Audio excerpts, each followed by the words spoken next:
আমাদেরকে মুসলমান হিসাবে ভাবতে হবে।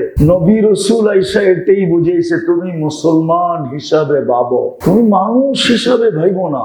মুহাম্মদুর রাসূলুল্লাহ সাল্লাল্লাহু আলাইহি ওয়াসাল্লাম এটাই বুঝিয়েছেন। রব্বে কাবার কসম, আপনারা মানবেন কি মানবেন না, জলবায়ু মুসলমানের হাতের মুঠের জিনিস, মুঠের জিনিস। এই জল বলেন আর বায়ু বলেন, এটা মুসলমানের হাতের মুঠের জিনিস। আপনি বলবেন মুঠের জিনিস কিভাবে, আমি প্রমাণ দেই। আচ্ছা, মুঠের জিনিস যদি না হইতো তো পানির উপর দিয়া ভালা কেউ কোনোদিন ঘোড়া দৌড়ে যেতে পারে? এটা বর্তমান সায়েন্সের বিবেক মানবে? হ্যাঁ মানবে যে ঘোড়া দৌড়ে যাবে? হ্যাঁ, ফলে যেরকম দৌড়ে যায় ওরকম দৌড়ে যাবে। কিন্তু সাহাবায়ে কেরাম বাহরাইন দৌড়ে স্বাধীন করছেন না, করেন নাই? চিহ্ন তো এখনো রাখা আছে। তাহলে জল যদি ওনাদের মুঠের জিনিস না হইতো তাহলে ওনারা ঘোড়া দৌড়ে কেমনে গেলেন? এক দুইজন তো জান নাই যে দুইজন বুজুর্গ ছিল, দুইজন চলে গেছে, বাকি রয়ে গেছে, পুরো জামাত পার হয়ে গেছে, ঠিক না? বরং পুরা জামাত পার হওয়ার পরে আমির সাহেব সবাই শেষে পার হয়েছে। আমির সাহেব ভাবছে দেখি খেলা কি দেখাও তোমরা, তোমাদের খেলা দেখা পরে আমারটা দেখানো। তো দেখছে সাথীরা তো আমার চেয়ে বড় খেলোয়াড়, পার হয়ে গেছে, তো আমিও পার হয়ে যাই। বলেন এটা কি প্রমাণ করে না যে জল হাতের মুঠায়? কি আমি কি ভুল বললাম? হ্যাঁ। আচ্ছা, সাহাবীরটা বাদেই দিলাম, আপনি কিতাব উঠান, এখনো লোক জীবিত আছে। আমাদের একজন আল্লাহওয়ালা ছিলেন আতাউল্লাহ শাহ বুখারী রহমতুল্লাহ আলাইহি। তো উনি বয়ান করতেছিলেন, টর্নেডো আসছে, তুফান আসছে, তো উপরের দিকে উনি তাকায় সব প্যান্ডেলের খুঁটি ধরে বয়ে গেছে, যেটা উড়া না যায়। তো উনি উপরে দাঁড়ায়া বলছে, আল্লাহ তোমার কোরআন কি মানুষকে শোনাবো না? বলতে দেরি তুফান কোত্থেকে আসছে, কই গেল, এটা কেউ জানে না। আচ্ছা, এটা নাইলে না মানবেন, এটা তো মানবেন। শুধু জল আর বায়ু না, জমিনও কন্ট্রোলে ছিল, হাতের মুঠায় ছিল, ঠিক না? ভূমিকম্প আসছে, আমিরুল মুমিনিন টোকা দিয়া বলতেছে, ইনসাফ করি না, হেলিস কেন? তো ভূমিকম্প যেইভাবে দৌড়াইয়া আসছে এর চেয়ে বেশি গতিতে দৌড়াইয়া গেছে। বোঝা গেল জমিনও কন্ট্রোলে হাতের মুঠায় ছিল। জমিন তিনটা বাদ দিলাম, অগ্নিগিরিও হাতের কন্ট্রোলে ছিল, হাতের মুঠায় ছিল। নাইলে তমিমে দারি রাদিয়াল্লাহু তাআলা আনহু কেন বললেন অগ্নিগিরিকে ইরজিওরা? ওই পাহাড় তো এখনো রাখা আছে, ওর ভিতরে অগ্নিগিরি এখনো রাখা আছে, কিন্তু ওর বাহির হওয়ার ক্ষমতা নেই। ও ভিতরে থাকার ক্ষমতাই আছে, অগ্নিগিরি থাকার ক্ষমতাই আছে, কিন্তু বাহির হওয়ার ক্ষমতা ওর নাই। কেন তমিমে দারি রাদিয়াল্লাহু তাআলা আনহু বলে গেছে, লা তাখরুজি ইলা ইয়াউমিল কিয়ামা, কিয়ামত পর্যন্ত বাহির হবি না, খবরদার। আপনি কি মুসলমান হিসাবে এই সত্য কাহিনীগুলো মানেন না? যেটি এখনো চিহ্নিত করা আছে, এখনো চিহ্নিত করা। আমি চিহ্নিত গুলো বলতেছি, বুজুর্গ গুলার বাদেই দিলাম। তাহলে বোঝা গেল জল মুসলমানের হাতের মুঠায় ছিল, বায়ু মুসলমানদের হাতের মুঠায় ছিল, জমিনও মুসলমানদের হাতের মুঠায় ছিল, সমস্ত কিছুই মুসলমানদের হাতের মুঠায় ছিল। নাহলে আমি চোখে দেখা বলতেছি, শোনা না, শুনলে ভুল বলতাম। চোখে দেখছি, এখন আর ভুল হওয়ার মনে হয় সুযোগ নাই। টিউনিসিয়ায় ওই জঙ্গল রাখা আছে যেখানে পুরুষ না মহিলা উম্মে হারাম রাদিয়াল্লাহু তাআলা আনহা সিংহ ওনার উপরে থাবা উঠাইছিলেন, ওনাকে খাবে। উনি বলছিল, থাবা আমাকে দিলে জান তোমার যাবে, আমার কিচ্ছু হবে না, এটা আমার বিশ্বাস, কেননা আমি আল্লাহ আল্লাহ রসুলের গোলাম মুসলমান। তো সিংহ বলছে, তাইলে আমি ভুল বুঝে ফেলছিলাম, আমাকে ক্ষমা করা যায় না? বলছে, দেখো আমার সাথীরা সব সমুদ্রে ডুবে গেছে, আমিও ডুবন্ত ছিলাম, বাঁচতে বাঁচতে কুলে চলে আসছি, এই জঙ্গলের লোকালয় আমি চিনি না, তুমি আমাকে লোকালয়ে পৌঁছাও, তাইলে আমি তোমাকে চিন্তা করব, মাফ করব কি করব না। তো পিঠে বসায়া লোকালয়ে পৌঁছে দিছে। ওই জায়গা চিহ্নিত আছে, এখনো চিহ্নিত। আমি টিউনিসিয়া গিয়ে আসছি, চিহ্নিত আছে। তাহলে বুঝা গেল ওই জঙ্গল এখনো চিহ্নিত আছে, যেখানে সাহাবা দাঁড়ায় বলছিল যে এই জঙ্গল আমাদের প্রয়োজন। আর আমাদের পরিচয় জানো, নাহানু রাসূলুল্লাহ, আমরা আল্লাহর রসুলের প্রতিনিধি। সকাল পর্যন্ত তোমাদেরকে সুযোগ দিলাম, যদি জঙ্গল ছাড়বে তো ছাড়বে, নাহলে সকালে আমরা গণহত্যা করব।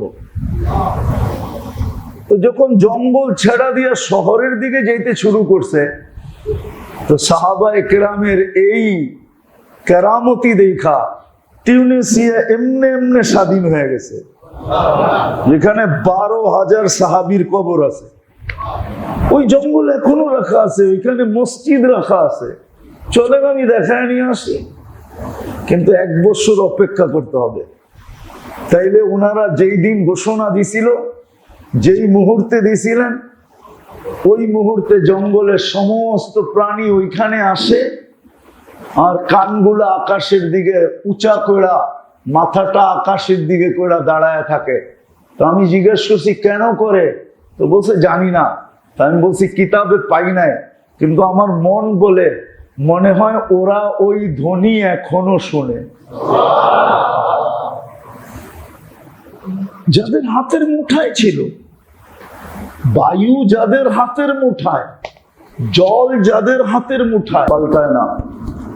কেননা ওই যে শর্ত পুরা হয় না। না, আরেকটা হলো আমি যে, সেটা হলো কিভাবে উন্নত হওয়া যায়, কিভাবে আপডেট হওয়া যায়, কিভাবে উন্নত হওয়া যায়, কিভাবে আপডেট হওয়া যায়, কিভাবে স্মার্ট হওয়া যায়। কেননা সারা ভাবনা হলো এটা। এই জন্য সবাই উন্নতির জন্য ছুটতেছে। কি বলেন? আচ্ছা, একটা প্রশ্ন, উন্নতি তো হইল, কিন্তু মানুষ কি ওয়েদারকে কন্ট্রোল করতে পারলো? প্রকৃতিকে কন্ট্রোল করতে পারলো? যদি প্রকৃতিকে কন্ট্রোল করতে পারতো, তাহলে মাঝে মাঝে সমুদ্র আমাদের বিরুদ্ধে কেন যেত? আর বিরাট বিরাট সাইক্লোনের বোর্ড কেন লাগতো? এটা তো প্রকৃতির একটা অংশ না? আমার কথা বোঝেন তো? কিন্তু প্রকৃতি কি কন্ট্রোল হলো? তাহলে এত গরম কেন হলো? কখনো কখনো বাতাস কি কন্ট্রোলে আসলো? তাহলে মাঝে মাঝে টর্নেডো কেন বলতো? যারা কোনোদিন বন্যা স্বপ্নেও দেখে নাই মনে হয়, তারা দুবাইওয়ালারা কেন বন্যা দেখতো? যারা কুয়াশা জীবনে চোখে দেখে নাই, শুধু পড়ার সময় ইংলিশে পড়ছে কুয়াশা, ঠিক না? আরবিতে পড়ছে কুয়াশা, গমাম, কিন্তু ওরা এখন কুয়াশা কেন দুবাইতে দেখতেছে? মানুষ যতই উন্নত হোক, প্রকৃতিকে কন্ট্রোল করা এটা মানুষের পক্ষে সম্ভব না। তো এটা এই জন্য বললাম যে আমাদের সারা দুনিয়ার মানুষের এখন একটাই হলো মত, যে উন্নত হও, স্মার্ট হও, উন্নত হও, ঠিক না? এটা মানুষ হিসাবে ভাবতেছি, আমি মানুষ হিসাবে বুঝাইতে চাইতেছি না। আমি বুঝাইতে চাইতেছি মুসলমান হিসাবে আমার ভাবনা কি হওয়া দরকার। নবীদের আসার প্রয়োজন এই জন্যই হয়েছে, কেননা নবীরা আল্লাহ জানেন যে মানুষ মানুষ হিসাবে ভাববে, আর সমগ্র প্রাণীর থেকে পৃথক থাকতে চেষ্টা করবে। সমগ্র প্রাণীর থেকে আলাদাভাবে সে তাকে নিয়ে চিন্তা করবে। মানুষও কিন্তু প্রাণীর ভিতরে একটা প্রাণী, ঠিক না? কি মানুষ জীব তো না? জীব না মানেন? প্রাণী মানেন 100 বার? তো প্রাণীর ভিতরে তো মানুষও একটা প্রাণী, ঠিক না? কিন্তু মানুষ নিজেকে সমস্ত প্রাণীর থেকে আলাদা ভাবে, ঠিক না? আল্লাহ জানতেন মানুষ মানুষ হিসাবে সমস্ত প্রাণীর থেকে আলাদা ভাবনা নিয়ে থাকবে, কিন্তু এই ভাবনাটা সঠিক নাও হতে পারে। যেটা আজকে সারা দুনিয়া একটাই ভাবে যে উন্নত কি করে হতে পারি, স্মার্ট কি করে হতে পারি, ঠিক না? কি বলেন? এটাই তো ভাবি। হ্যাঁ, কি কামরাঙ্গীর চোরাওয়ালা ভাবে না? নাইলে এত বড় বড় বিল্ডিং হলো কি করে, ঠিক না? মসজিদের পশ্চিম দিকে যে রাস্তাটা আছে, এটা তো আমার চোখে দেখা খাল ছিল। এটা তো আমি কতবার পার হইছি খাল হিসাবে, কেননা কবরস্থানটা খালের পশ্চিম পারে ছিল। সর্বপ্রথম কবরটা হাফেজ হুজুরের নাতনির ছিল, নাফিসার ছিল, পাহাড়পুর হুজুরের মেয়ের। দ্বিতীয় কবরটা একজন ছাত্রের আব্বা, যশোর বাড়ি আর ছিল। আমার চোখের দেখা বলতেছি, চোখের দেখা, এটা আমি নিজে পার হয়েছি। এটা খাল ছিল, এইটা পুরাটা খাল, যেটা দিয়ে রাস্তা। এখন জানি না কেউ দেখছে কিনা এখানে। খাল কাইটা খালের পার ছিল, পারের উপর দিয়ে আমরা যেতাম। এখন এটা হলো একটা ধারা। আরেকটা চিন্তা হলো মুসলমান হিসাবে, আমি মুসলমান হিসাবে বুঝাইতে চাইতেছি। আর নবীরা এই জন্যই আসেন। মানুষ ভাবে আমি প্রাণীর থেকে আলাদা, আমি শ্রেষ্ঠ প্রাণী হিসাবে আমি একটা ধারা নিয়ে চলবো, যেই ধারাটা আজকে সারা দুনিয়ায় প্রচলিত হইলেও কি হবে, মানুষ প্রকৃতির উপরে কোনোদিন কন্ট্রোল অর্জন করতে পারবে না। তো নবীরা এসে মানুষকে বোঝায় যে মানুষ হিসাবে তোমার ধারা এটা হইতে পারে বটে, কিন্তু যে আল্লাহ তোমাকে মানুষ বানাইলো ওনার ধারা এটা না, ওনার ধারা এটা না, ওনার ধারা এটা না। এই জন্য কোরআন সুস্পষ্ট করছে যে মুসলমানের ধারা কি হবে। মুসলমান যেখানেই থাকবে ওইখানে উন্নতির ধারা দেখবে না, মুসলমান অন্য কোন ধারা দেখবে।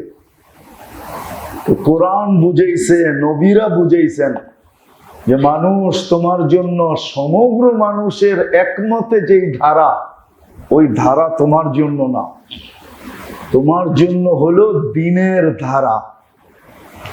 কেননা আমরা মুসলমান হিসেবে নির্বাচিত হয়েছি কার কুদরত দ্বারা, কার ইঙ্গিতে, কার ইশারায়, কার চয়েজে, কার নির্বাচনে। আমরা মুসলমানের ঘরে জন্ম নিছি আল্লাহর নির্বাচনে, ঠিক না? আল্লাহর ইচ্ছায়, ঠিক না? আল্লাহর পছন্দে। আল্লাহ ভালোবাসছেন, এই জন্য মুসলমানের ঘরে আমাকে দিছেন, ঠিক না? সত্য তো? হ্যাঁ, কি বলেন? আমাকে ওই পর্যন্ত আল্লাহ দেখবে যতক্ষণ পর্যন্ত ঈমানের যাররাও আমার ভিতরে থাকে। নাইলে কেন আসতো কিতাবে কথা যে যাররা ঈমান নিয়ে আসলো তোমাকে 10 গুণ বড় জান্নাত দিব। তাহলে বুঝা গেল আমার খেয়ালটা যাররা ঈমান পর্যন্ত রাখবে।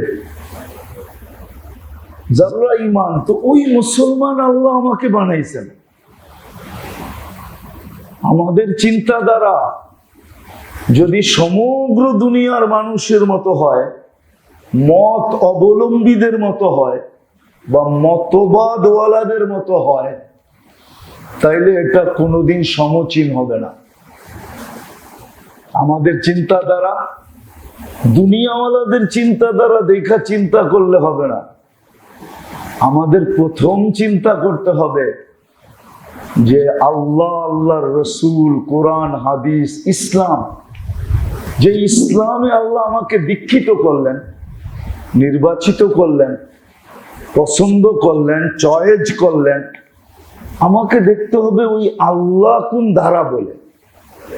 আজকে ভুল এইখানেই, কিন্তু মুসলমানও সারা দুনিয়ার মানুষের সাথে তাল মিলায়া সবাই ভাবতেছে যে আমরাও ওদের মতো হলে হয়ে যাবে। হ্যাঁ, হয়ে যাইতো যদি আমরা মুসলমান না হইতাম, আপন না হইতাম, তাহলে হয়ে যেত। কিন্তু আমরা তো আপন, আমরা আল্লাহর আপন, আমরা আল্লাহর কাছের, আমরা আল্লাহর প্রিয়, আমরা আল্লাহর পরিচিত, আমরা আল্লাহর সম্পর্কিত, আমরা যার কারণেই চলে না, যেরকম চলতো এরকম চলে না।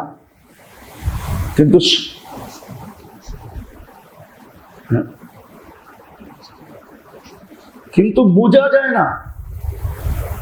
যায় না, কখনো কখনো আল্লাহ বুঝান।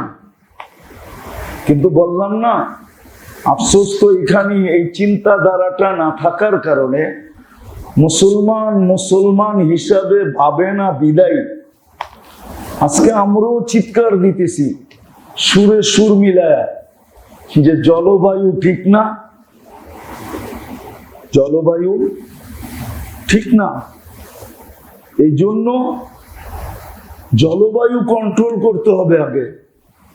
আচ্ছা, জল কার কন্ট্রোলে? সে কন্ট্রোল করবে এটাকে। কার কন্ট্রোলে?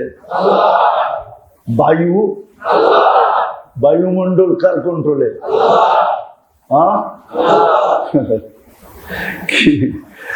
কিন্তু আমরা কি বলি? জলবায়ু কি করতে হবে? কন্ট্রোল করতে হবে। আমি একটু ঘুরে নিয়ে যাইতেছি, আমি যেটা বুঝাইতে চাইতেছি।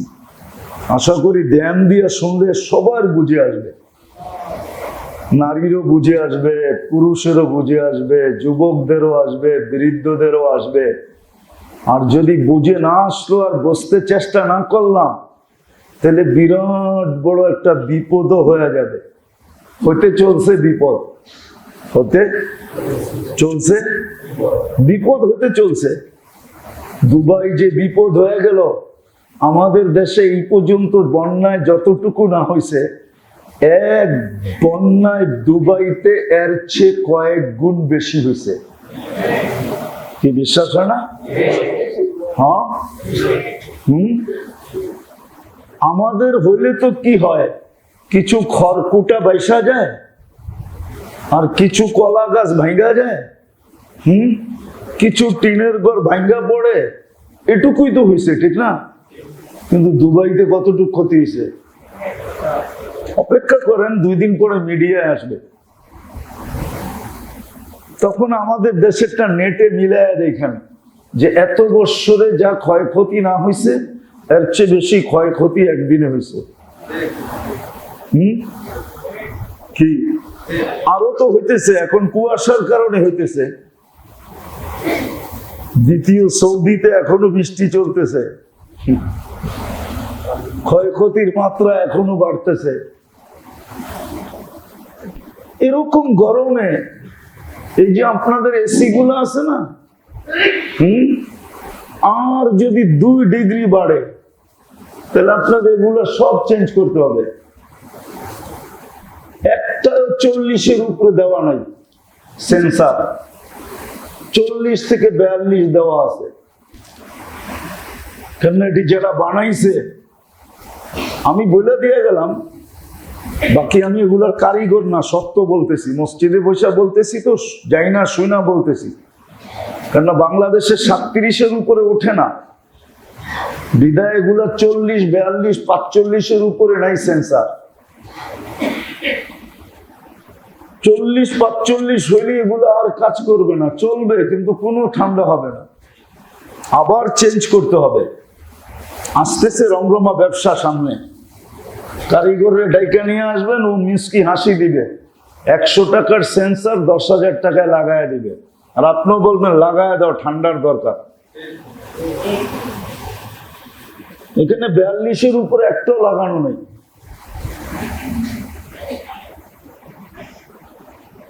তো এটা বোঝানোর উদ্দেশ্য না, আমার উদ্দেশ্য হলো আমাদেরকে মুসলমান হিসাবে চিন্তা করা উচিত, মানুষ হিসাবে না। মানুষ হিসাবে যদি চিন্তা করি তাহলে আমাদের যা চিন্তা এখন দুনিয়ার চলতেছে, দুনিয়ার চিন্তা চলতেছে দুনিয়াকে ধ্বংসের দিকে নিয়ে যাওয়ার জন্য। মাঝে মাঝে আমরা যুবকদের কর্ম দেখি, ওদের কর্ম দেখি রাস্তাঘাটে, তো আমার 100 ভাগ মনে হয় যে ও মনে হয় দুনিয়ার থেকে বিমুখ হয়ে গেছে, আর বাঁচতে চায় না, তাড়াতাড়ি মরতে চায়। নাইলে মাওয়া হাইয়ের উপরে এত জোরে হুন্ডা চালাবে কেন? কি সত্য তো, হাইওয়েতে এত জোরে চালাবে কেন? কামরাঙ্গীর চোরের রাস্তার ভিতরে এরকম করে চালাইবে কেন? ওকে চালক প্রমাণ করতে চাইতেছে না দুনিয়ার থেকে অতিষ্ঠ হয়ে গেছে, মরতে চাইতেছে? কি কোনটা বলেন? মরে না মরে না? মরে। আমরা তো ডেলি দেখি রাস্তায়, সপ্তাহে 2-1টা দেখি অ্যাক্সিডেন্ট, ঠিক এইভাবেই মরতেছে, এইভাবেই। আমাদেরকে মুসলমান হিসাবে ভাবতে হবে। নবী রাসূল আয়েশা এটাই বুঝিয়েছে, তুমি মুসলমান হিসাবে ভাবো, তুমি মানুষ হিসাবে ভাইবো না। মুহাম্মদুর রাসূলুল্লাহ সাল্লাল্লাহু আলাইহি ওয়াসাল্লাম এটাই বুঝিয়েছেন।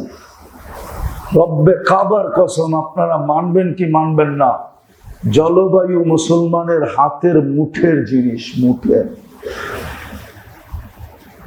মুঠের জিনিস। এই জল বলেন আর বায়ু বলেন, এটা মুসলমানের হাতের মুঠের জিনিস। আপনি বলবেন মুঠের জিনিস কিভাবে? আমি প্রমাণ দেই। আচ্ছা, মুঠের জিনিস যদি না হইতো তো পানির উপর দিয়া ভালা কেউ কোনোদিন ঘোড়া দৌড়ে যেতে পারে? এটা বর্তমান সায়েন্সের বিবেক মানবে? হ্যাঁ মানবে যে ঘোড়া দৌড়ে যাবে? হ্যাঁ, স্থলে যেরকম দৌড়ে যায় ওরকম দৌড়ে যাবে। কিন্তু সাহাবায়ে কেরাম বাহরাইন দৌড়ে স্বাধীন করছেন না করেন নাই? চিহ্ন তো এখনো রাখা আছে। তাহলে জল যদি ওনাদের মুঠের জিনিস না হইতো তাহলে ওনারা ঘোড়া দৌড়ে কেমনে গেলেন?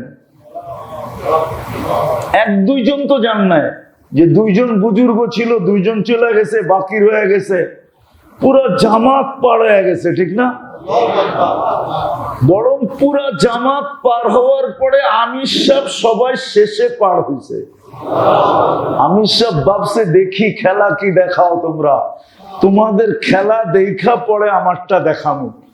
তো দেখছে সাথীরা তো আমার চেয়ে বড় খেলোয়াড়, পার হয়ে গেছে, তো আমিও পার হয়ে যাই। বলেন এটা কি প্রমাণ করে না যে জল হাতের মুঠায়? কি আমি কি ভুল বললাম? হ্যাঁ। আচ্ছা, সাহাবীরটা বাদেই দিলাম, আপনি কিতাব উঠান, এখনো লোক জীবিত আছে।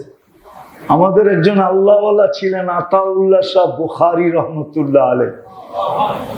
তো উনি বয়ান করতেছিলেন, টর্নেডো আসছে, তুফান আসছে, তো উপরের দিকে উনি তাকায় সব প্যান্ডেলের খুঁটি ধরে বয়ে গেছে, যেটা উড়া না যায়।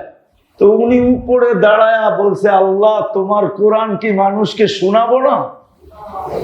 বলতে দেরি তুফান কোত্থেকে আসছে, কই গেল, এটা কেউ জানে না। আচ্ছা, এটা নাইলে না মানবেন, এটা তো মানবেন। শুধু জল আর বায়ু না, জমিনও কন্ট্রোলে ছিল, হাতের মুঠায় ছিল, ঠিক না? ভূমিকম্প আসছে, আমিরুল মুমিনিন টোকা দিয়া বলতেছে, ইনসাফ করি না, হেলিস কেন? তো ভূমিকম্প যেইভাবে দৌড়াইয়া আসছে এর চেয়ে বেশি গতিতে দৌড়াইয়া গেছে। বোঝা গেল জমিনও কন্ট্রোলে হাতের মুঠায় ছিল। জমিন তিনটা বাদ দিলাম, অগ্নিগিরিও হাতের কন্ট্রোলে ছিল, হাতের মুঠায় ছিল। নাইলে তমিমে দাঁড়ি রাদিয়াল্লাহু তাআলা আনহু কেন বললেন অগ্নিগিরিকে ইরজি ওরা, ওই পাহাড় তো এখনো রাখা আছে, ওর ভিতরে অগ্নিগিরি এখনো রাখা আছে, কিন্তু ওর বাহির হওয়ার ক্ষমতা নেই। ও ভিতরে থাকার ক্ষমতাই আছে, অগ্নিগিরি থাকার ক্ষমতাই আছে, কিন্তু বাহির হওয়ার ক্ষমতা আমার নাই।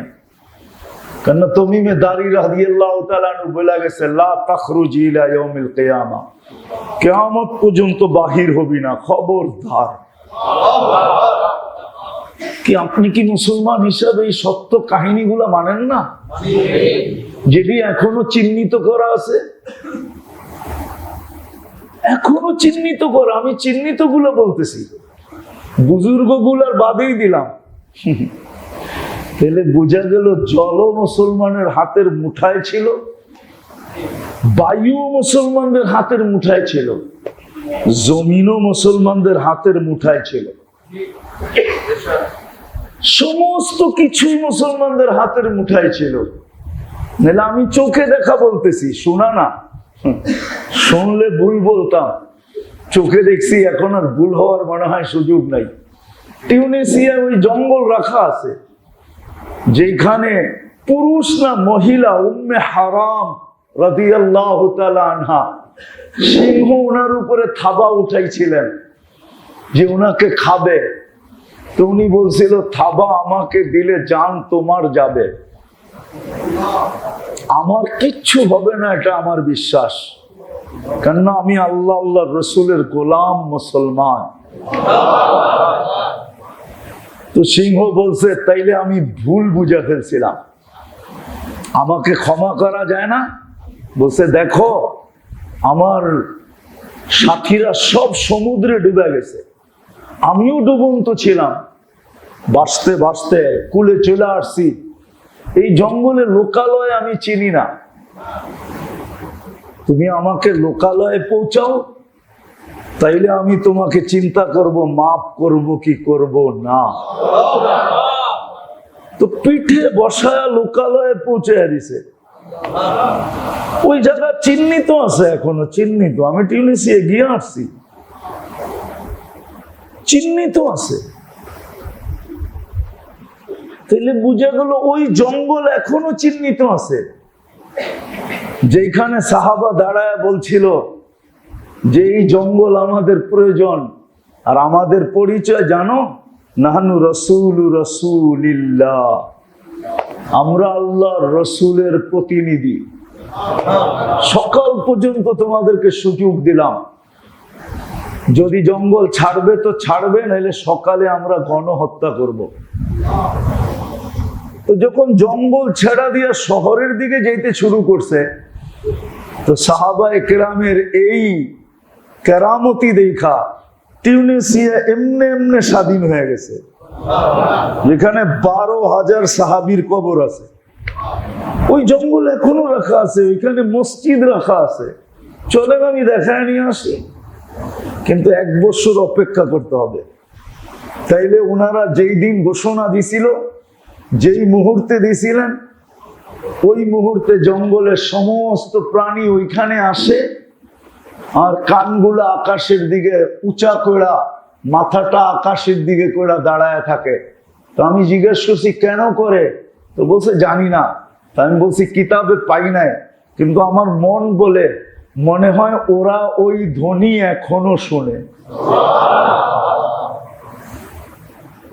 যাদের হাতের মুঠায় ছিল, বায়ু যাদের হাতের মুঠায়, জল যাদের হাতের মুঠায়, প্রমাণ হিসেবে পাবে না।